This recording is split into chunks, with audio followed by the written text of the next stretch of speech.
the kid who murdered Pamela. 52-year-old Pamela Vitale was at home doing some work on her computer when this stranger wearing a mask enters her home. Pamela fought for her life, dude. Police were able to take DNA from the bottom of her foot, and it was a mixture of her DNA and her killer's DNA. And they also found her killer's DNA under her toenail. Despite her kicking him in the face and fighting as hard as she could, she was eventually beaten into unconsciousness and murdered. And this was a brutal murder. Then, after she was beaten, but when she was still technically alive or had just died, this person then took a knife, cut into her abdomen, and then flipped her over and carved a, quote, curious symbol into her back that resembled either a sideways H or a double-crossed T. While police are following all these leads, Pamela's friends and family had to bury her. And it was actually that day, dude, that the sheriff actually called a press conference to make an announcement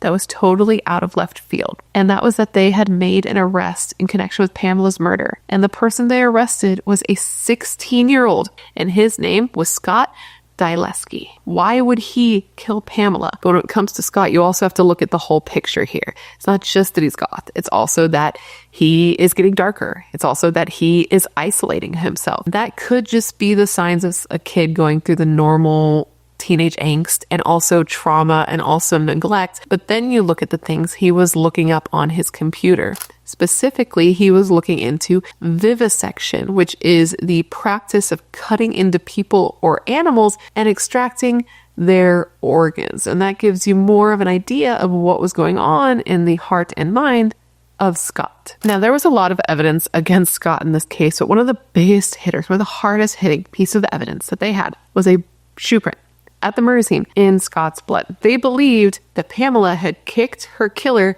in the mouth. And in addition to all of that, there was one more thing, and that was the symbol that was found cut into Pamela's back.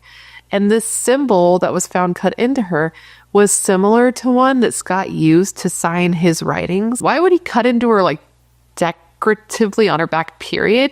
But why would he cut into her abdomen either if she was already dead or dying? They said they believe he did it because he wanted to expose her intestines. Because remember, he had been looking up vivisection. Do you believe that Pamela's murder was premeditated?